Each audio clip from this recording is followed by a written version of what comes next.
সুপ্রিয় অষ্টম শ্রেণীর শিক্ষার্থী, তোমাদের 95 পৃষ্ঠার ভাগ করো আজকের এই সমাধানটা করতেছি। দেখো ভিডিওটা। এই অঙ্কটা খুবই একটু কঠিন লেভেলের মনে হলেও আসলে অঙ্কটা যখন তুমি দেখবা যে অনেক সহজ। ঠিক আছে, প্রথম অবস্থা তোমাকে উৎপাদকের বিশ্লেষণ আকারে এইগুলা সমাধান করতে হবে। পরবর্তীতে তুমি এখানে ভাগ চিহ্ন দিবা, পরবর্তীতে এটাকে ভাগটাকে গুণে রূপান্তর করলে এটাকে বদলালেই অঙ্কটা সমাধান হয়ে যাবে। আচ্ছা দেখো আমি করতেছি।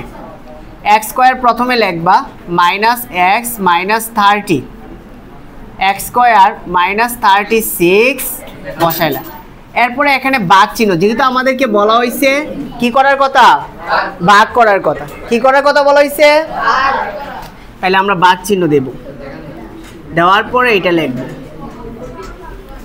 30x প্লাস 40, আবার x square plus x minus 56। তো প্রথম অবস্থায় এগুলাকে আমরা, মোট কথা হচ্ছে উপরেরটা দেখতে পাচ্ছ তিনটা পদ আছে, এটাকে কিন্তু তুমি উৎপাদক করতে পারবা। এটাকে কি করতে পারবা, উৎপাদক করতে পারবা। কীরকম দেখো, আমি যদি 30কে লসাগু করি, এই যে শেষে যে 30 আছে না, 30 আছে নে, ওইটাকে তুমি লসাগু করবা। যেমন 15 দুগুণে কত, 30, আবার 3 পাঁচে কত, 15। তাহলে এমনভাবে সাজাও যেন 30 হয়। কীরকম, 3 দুগুণে কত, 6, 3 দুগুণে 6, আর 5 কত, 30। আবার তুমি যদি 6 থেকে অর্থাৎ 6 থেকে তুমি যদি 5 বাদ দিয়ে দেও, তাহলে কত হইতেছে, 1 হইতেছে। তাহলে এখানে দেখো এক্স স্কোয়ার মাইনাস, প্রথমে লিখবা 6x, এরপরে প্লাস দিবা কি 5x, পরে মাইনাস দিয়ে 30 লিখবা। এখন দেখো 36 আছে, 36কে আমরা 6কে যদি এইভাবে স্কোয়ার দিই, তাহলে 6 সেগুণে কত হবে, 36, অর্থাৎ বর্গ করলে হয়ে যাবে। তাহলে আমরা এক্স স্কোয়ার মাইনাস 6 এর উপর একটা কি দিলাম, স্কোয়ার দিলাম। তাহলে 6 কত হইতেছে, 36। এরপরে ভাগ দিলাম। দেওয়ার পরে এখানে আরেকটা মিডল ফ্যাক্টর আছে, এখানেও একটা মিডল ফ্যাক্টর করবে, এখানেও একটা করবে, মানে উৎপাদকটার ফলাফল যেটা আসবে এরকম মডেলে করতে হবে। কীরকম, এখানে আছে 30x, কি আছে 30x, আগের মতো নয়। আবার এই যে শেষের যে 40 আছে, 40কে লসাগু করবা। 20 দুগুণে কত, 20 দুগুণে কত, 40।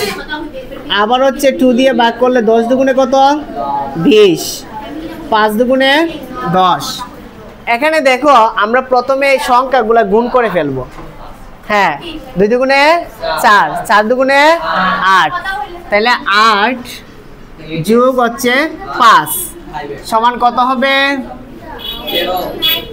13। তাহলে আমরা কি করলাম, এটা 8 আর 5 যোগ করলে কত হয়, 30 হয়।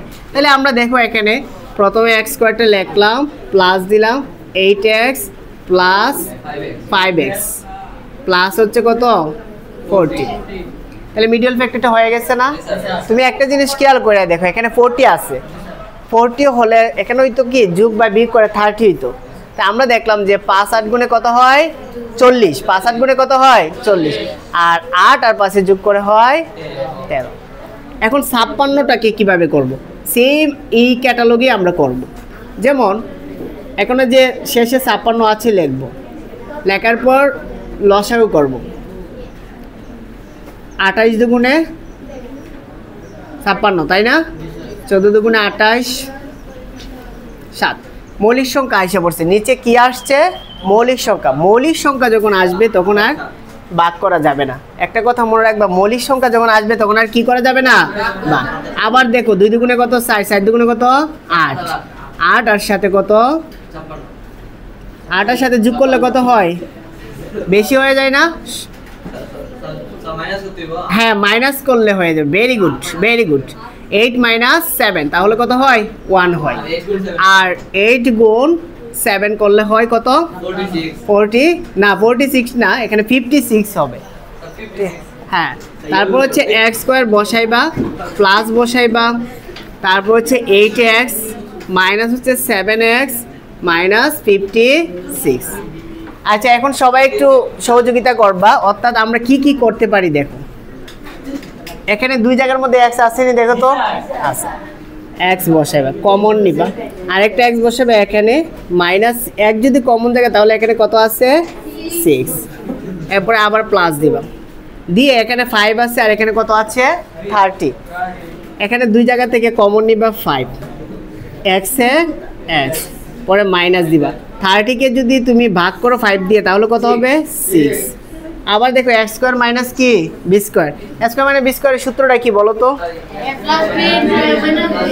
এ প্লাস বি ইন্টু এ মাইনাস, মনে করলো আমরা এটা এ ধরছি আর এটাকে কি ধরছি বি ধরছি, এরপরে ভাগ দিবা, দেওয়ার পরে আবার এখান থেকে সেম ভাবে কমন নিবা, আর একটা এক্স দিলা প্লাস 8 প্লাস এখানে দুই পাশে থেকে 5 কমন নিবা, কারণ 5 দ্বারা 40 কে ভাগ করা যায়, তাহলে এক্স এর এক্স বসাইবা প্লাস এই 40 কে যদি 5 দ্বারা ভাগ করি তাহলে কত হবে 8, এখন দেখো নিচেরটা আবার এক্স দুই পাশে আসেনি, দেখো তো আছে, কমন নিবা, আরেকটা এক্স বসাইবা প্লাস 8 দিবা, এখন দেখো আমরা 7 কমন নিতে পারবো, কেন 7 কমন নিতে পারবো বলো তো, কারণ হচ্ছে 56কে আমরা 7 দ্বারা কি করতে পারবো ভাগ করা যাবে, এই যে 7 নিলাম, এক্স এর এক্স মাইনাসে মাইনাসে কি হবে প্লাস, 8 7 গুণে কত 56, এখন আমরা এই দুইটা অংশ থেকে একটা কমন নিতে পারি, x প্লাস 5 বসাইলে আগে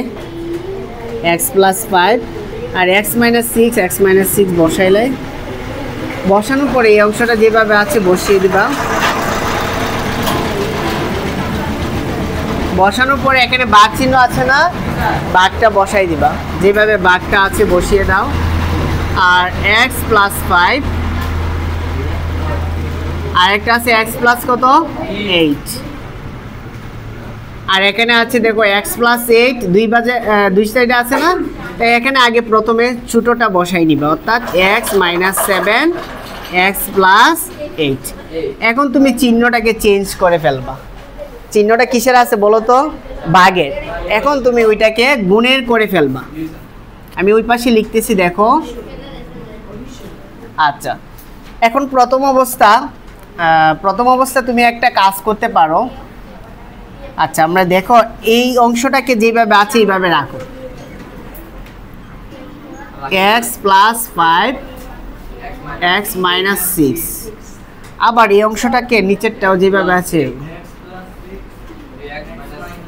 6, ভেরি গুড, এখানে দেখো ভাগ চিহ্ন আছে, এখন আমি কি করব গুণ দেব, এখন আমি নিচেরটাকে উপরে উপরেরটাকে নিচে, অর্থাৎ লবকে হরকে লব করব, করে ফেললি, দেখো যেহেতু চিহ্ন পরিবর্তন করলে সব কিছু পরিবর্তন হয়, অর্থাৎ উপরেরটা নিচে চলে আসে আর নিচেরটা উপরে আসে, তাই মূলত আমরা এই কাজটা করতেছি।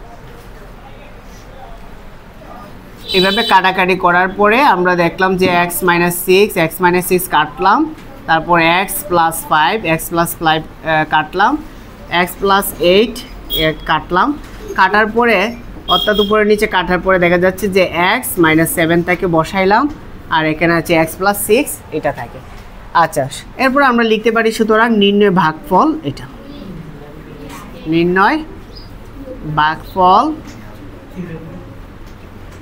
x মাইনাস 7 x প্লাস 6, আশা করি বুঝতে পারছো, এই নিয়মটা ফলো করে এই ধরনের ভাগগুলা যা আছে তোমাদের পাঠ্য বইয়ে প্রায় সবগুলা একই নিয়ম ফলো করে তোমরা করতে পারবা।